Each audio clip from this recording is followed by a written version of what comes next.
Hello बच्चों, 8वीं classes में आपका स्वागत है।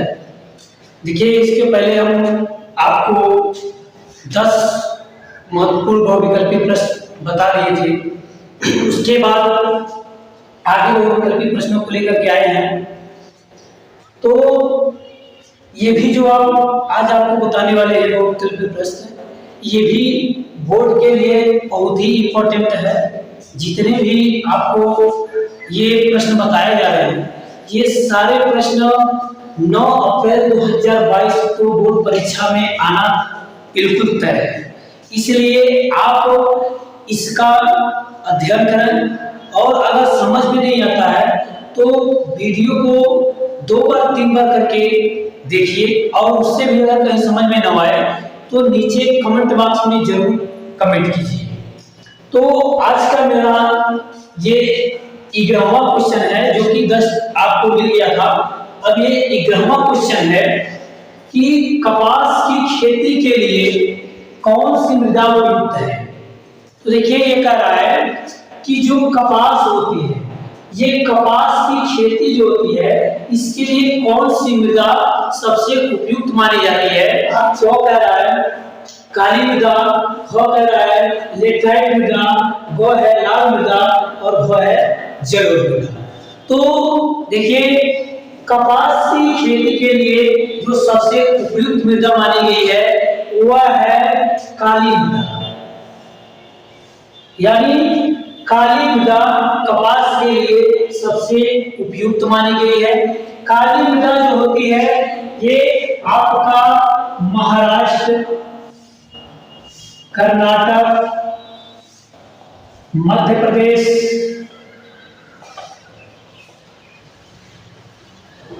राज्यों में मुख्य रूप से ये काली मृदा पाई जाती है।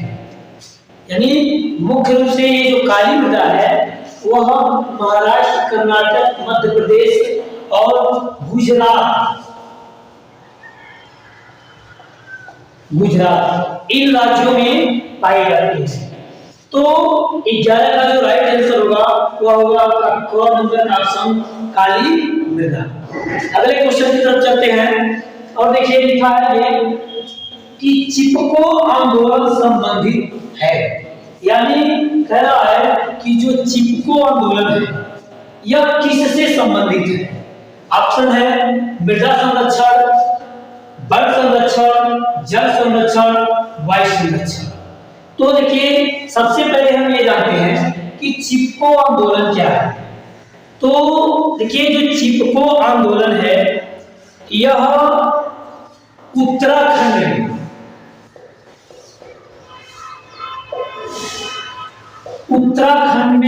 1973 ईस्वी में प्रारंभ हुआ था। यह चिपको आंदोलन वनों की कटाई को रोकने के लिए ये आंदोलन किया गया था। कुछ व्यापारियों द्वारा वन की कटाई अधिक होती थी, इसलिए उत्तराखंड में 1973 में ये आंदोलन किया गया था। उत्तराखंड की एक गौरा देवी नामक महिला थी, उनके नेतृत्व में और 24 महिलाएं, यानी गौरा देवी के नेतृत्व में 24 महिलाओं के साथ उत्तराखंड में ये आंदोलन किया गया। इस आंदोलन में ये जो गौरा देवी और इनके अन्य जो भी 24 महिलाएं थी, इन लोगों ने वनों की कटाई को रोकने के लिए वृक्ष में चिपक गई और उसके बाद से ये बोलने लगी कि अगर वृक्ष को काटना है तो सबसे पहले हमें काटिए, फिर उसके बाद से वृक्ष को काटिएगा। चिपको आंदोलन जो था वह गौरा देवी के नेतृत्व में सफल हुआ। तो देखिए, चिपको आंदोलन जो था यह संबंधित है, कह रहा है अभी आपको बताए हैं कि उत्तराखंड में 1973 में यह आंदोलन किया गया था और वनों की कटाई को रोकने के लिए यह आंदोलन किया गया था। तो इसलिए इसका जो राइट आंसर होगा वह ये हो जाएगा वन संरक्षण।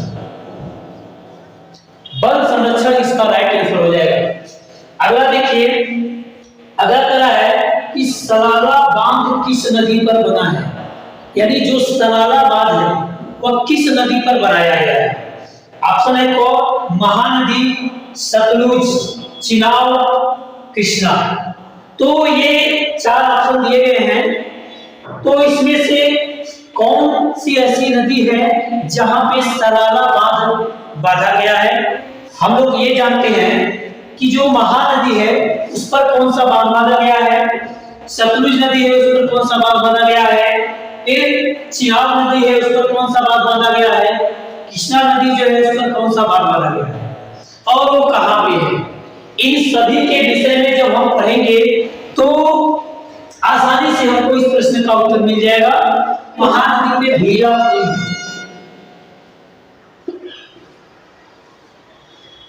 कुंड यानी हीरा कुंड बांध परियोजना जो है ये उड़ीसा में है और ये जो बांधा गया है ये महानदी पर ये बांध बांधा गया है। देखिए अब देखते हैं सतलुज नदी।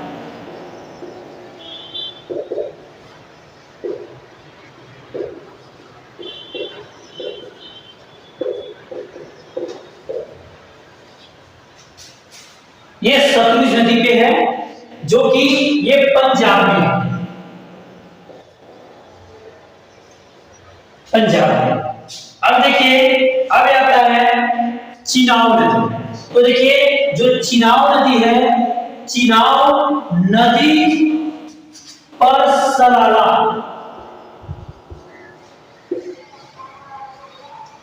सलाला बांध बांधा गया है जो कि है जम्मू कश्मीर में।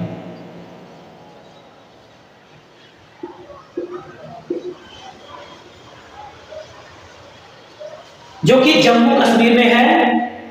वैसे आंसर तो आपको दिख गया होगा, लेकिन उससे पहले हम एक बचा है कृष्णा, इसको भी देख लेते हैं।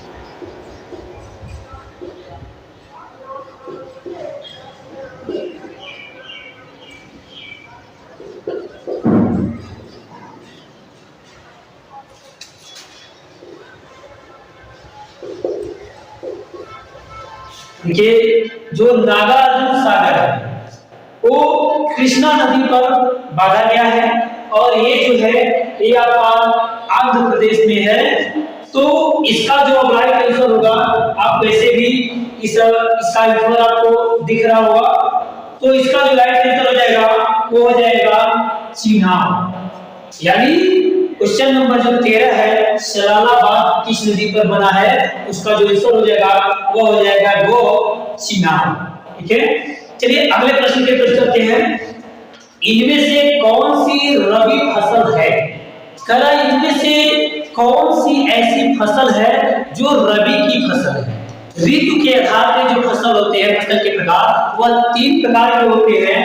एक होता है आपका रबी, दूसरा होता है खरीफ और तीसरा होता है जायद।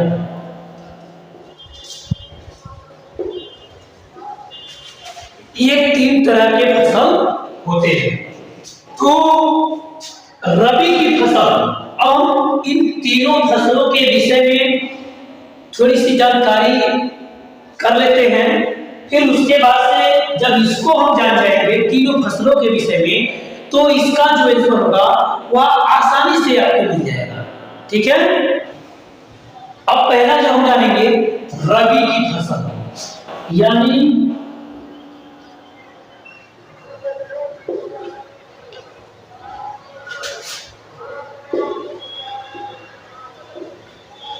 अक्टूबर से दिसंबर के मध्य में बोई जाती है और अप्रैल और मई के मध्य में काट ली जाती है। ठीक है, इसकी जो मुख्य फसलें होंगी वह हो जाएगा आपका गेहूं, चना,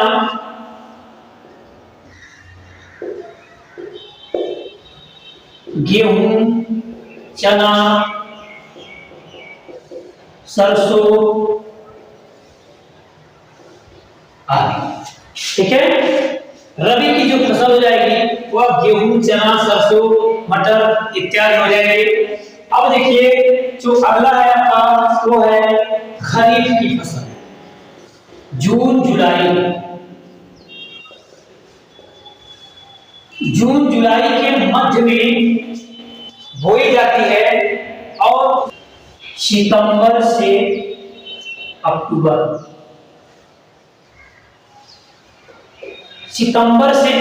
के मध्य में काट ली जाती है। इसकी जो मुख्य फसलें होगी ये हो जाएगा आपका धान, ज्वार,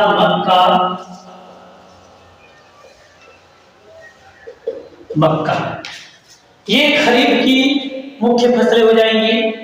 इसके अलावा अन्य फसलें भी होती हैं, मुख्य रूप से ये फसलें हो जाएंगी। अगला देखिए, अगला आता है आपका जायद। ये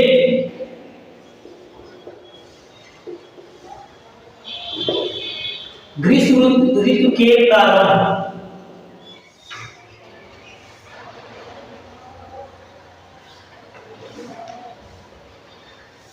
ऋतु के प्रारंभ में बोई जाती है और पक जाने पर यानी तैयार हो जाने के बाद इसको काट ली जाती है।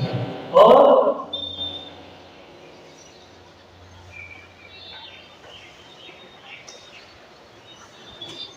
यानी ग्रीष्म ऋतु के प्रारंभ में बोई जाती है और पक जाने पर काट ली जाती है। यानी पक जाने पर इसको काट लिया जाता है। ठीक है, इसकी जो मुख्य फसलें हो जाएंगी तरबूज, खीरा, ककड़ी और इत्यादि, ये सब जो हो जाएंगे ये आपका जायद की फसल हो जाएंगे। तो अब आपको इस प्रश्न का आंसर मिल गया होगा कि रबी की फसल कौन है। तो रबी की फसल में देखिए आपको बताया है अक्टूबर से दिसंबर के मध्य में बोई जाती है और अप्रैल और मई के मध्य में काट ली जाती है। इसकी जो मुख्य फसलें होती हैं वह गेहूं, चना, सरसों, मटर आदि होता है। तो अब देखिए इसमें हम बताएं आपको गेहूं, चना, सरसों, मटर। इसमें देखिए गेहूं भी नहीं है, उसके बाद से चना देखिए, तो चना यहाँ पे है ऑप्शन नंबर 4 में। तो इसलिए इस प्रश्न का जो आंसर हो जाएगा और राइट आंसर जो होगा वो होगा ऑप्शन नंबर 4 चना। तो इस तरीके से यहाँ 14 प्रश्न आपको बहुविकल्पी का करा दिए। देखिए अगला क्वेश्चन है 15 नंबर का क्वेश्चन जो है, भारत में पवन ऊर्जा का विशाल केंद्र कहाँ है? ऑप्शन नंबर क है उत्तराखंड, ख तमिलनाडु, ग हिमाचल प्रदेश, घ राजस्थान। तो इसका जो सही जवाब हो जाएगा, सही उत्तर होगा वो ऑप्शन नंबर ख होगा तमिलनाडु। तमिलनाडु जो है ये पवन ऊर्जा का विशाल केंद्र माना जाता है। और ये तमिलनाडु में कहां से कहां तक माना जाता है? तो ये तमिलनाडु में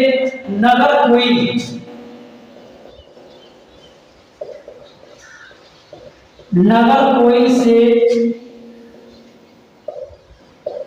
मदुरई, वहां तक ये जो है पवन ऊर्जा का विशाल केंद्र तमिलनाडु में है।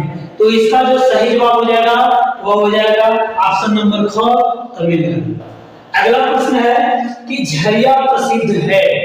तो देखिए ये झरिया एक जगह का नाम है जो कि झारखंड में है। झारखंड में झरिया एक जगह है। तो ये कह रहा है कि वह जो झारखंड में झरिया नामक स्थान है वो किस लिए प्रसिद्ध है? ऑप्शन नंबर क लौह अयस्क, ख कोयला, ग तांबा के लिए, घ बॉक्साइट के लिए। तो ये वाला जो आंसर हो जाएगा आपका ये ऑप्शन नंबर ख हो जाएगा कोयला के लिए। यानी जो झरिया है झरिया कोयला के लिए प्रसिद्ध है। अगला क्वेश्चन है 17 नंबर का कि निम्न में से कौन सा राज्य हजीरा, विजयपुर, जगदीशपुर पाइपलाइन से नहीं जुड़ा है? कह रहे हैं यहाँ पे से नहीं जुड़ा है। बहुत ऐसा कई बार होता है कि हाँ समझ करके और उसका आंसर दे देते हैं, वो गलत हो जाता है। तो इसका देखिए ये कह रहा है कि ये जो पाइपलाइन वाला है यानी हजीरा विजयपुर जगदीशपुर पाइपलाइन, ये किससे यानी जो ये ऑप्शन दिया है इस ऑप्शन में किस राज्य से नहीं जुड़ा हुआ है, ये नहीं के लिए कर रहा है। तो पाइपलाइन देखिए भारत के परिवहन मानचित्र में जो पाइपलाइन है ये एक परिवहन का साधन बन गया है। पहले इस पाइपलाइन का प्रयोग पानी को एक जगह से दूसरी जगह पहुंचाने में किया जाता था, लेकिन आज के डेट में पाइपलाइन का प्रयोग पेट्रोल, प्राकृतिक गैस और खनिज तेल को एक जगह से दूसरे जगह तक पहुंचाने में किया जाता है। और कौन से जगहों पे, तो उर्वरक और गैस शोधशालाओं तक पहुंचाने के लिए पाइपलाइन का प्रयोग किया जाता है। तो इनमें से ये कह रहा है कि ये जो राज्य दिया गया है, जैसे क है मध्य प्रदेश, ख है गुजरात, ग महाराष्ट्र, घ है उत्तर प्रदेश, तो कौन नहीं जुड़ा हुआ है? बाकी जो चार दिए हैं जिसमें चार में से जो तीन ऑप्शन है वह तीन ऑप्शन इससे जुड़ा हुआ है। देखिए हजीरा विजयपुर जगदीशपुर पाइपलाइन ये जो है ये महाराष्ट्र से नहीं जुड़ा हुआ है।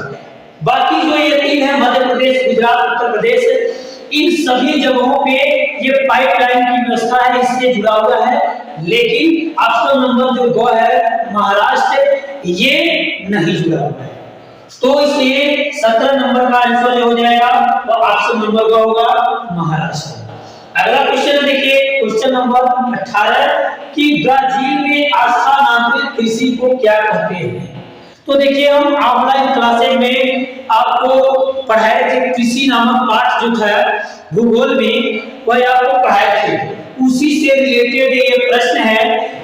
तो देखिए हम एक एक करके सबको समझेंगे। ऑप्शन नंबर क दिया है कि दीपा, ख है रोका, ग है कोको और घ है मसूले।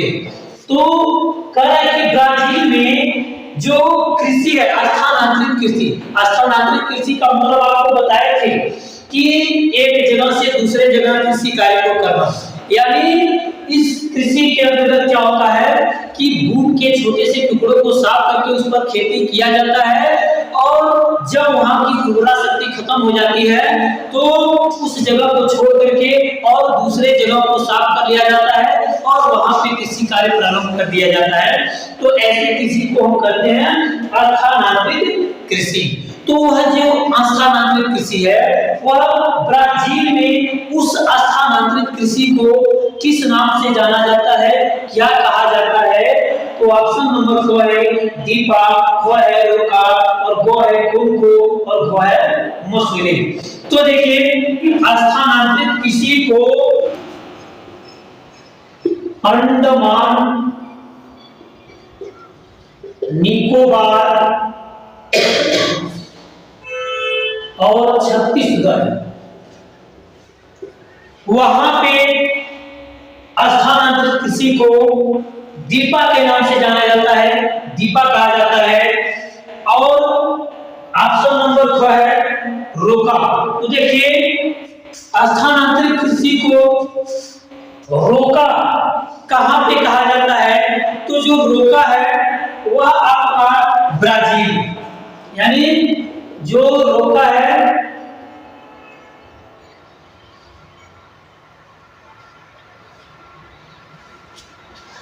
स्थानांतरित कृषि को ब्राजील में रोका के नाम से जाना जाता है। अब देखिए अगला है आपका कोनको। तो कोनको जो है वेनेजुएला,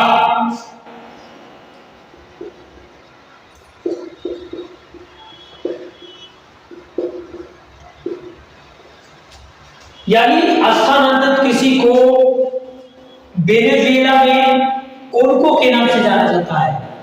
और मसूरे, तो मसूरे देखिए ये आपका जो हो जाएगा अफ्रीका हो जाएगा, यानी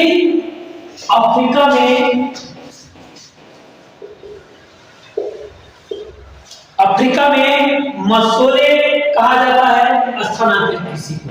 इस प्रकार से आप देख लिए कि चारों जो ऑप्शन है उन सभी को स्थानांतरित कृषि के रूप में अलग अलग नामों से अलग अलग जगहों पे जाना जाता है। जैसे दीपा जो है स्थानांतरित कृषि को अंडमान निकोबार और छत्तीसगढ़ में कहा जाता है, और स्थानांतरित कृषि को ब्राजील में रोका कहा जाता है, और कोनको वेनेजुएला में स्थानांतरित कृषि को कहा जाता है। मसोले जो है यह स्थानांतरित कृषि को अफ्रीका में कहा जाता है। अब इसका आंसर आपको स्पष्ट हो गया होगा, सब आपको दिखाई दे रहा होगा कि स्थानांतरित कृषि को ब्राजील में क्या कहा जाता है। तो आप यहाँ देख सकते हैं कि ब्राजील में स्थानांतरित कृषि को रोका कहा जाता है, यानी रोका को ही ब्राजील में स्थानांतरित कृषि कहा जाता है।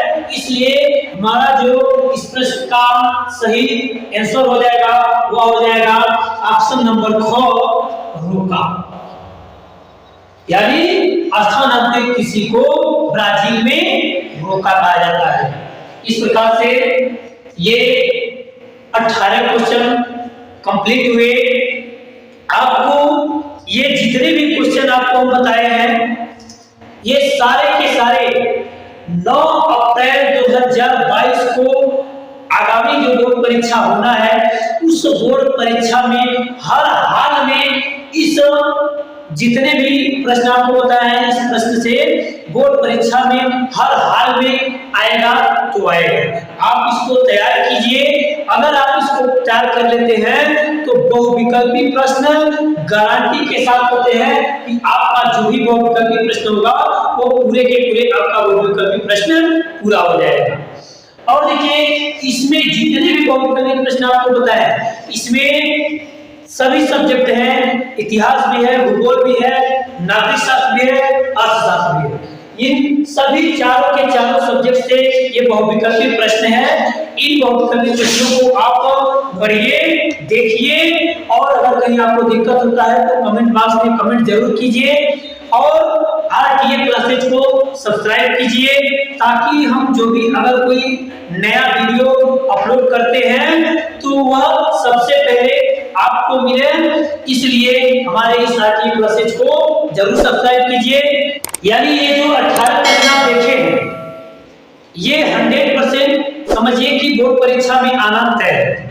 इसलिए आप इसको तैयार कीजिए, इसको पढ़िए। अगर नहीं समझ में आता है तो वीडियो को बार बार देखिए, उसके बाद से आपको खुद समझ में आ जाएगा कि किस प्रश्न का कौन सा उत्तर होगा। धन्यवाद, बने रहिए हमारे इस आरटीए क्लासेज में।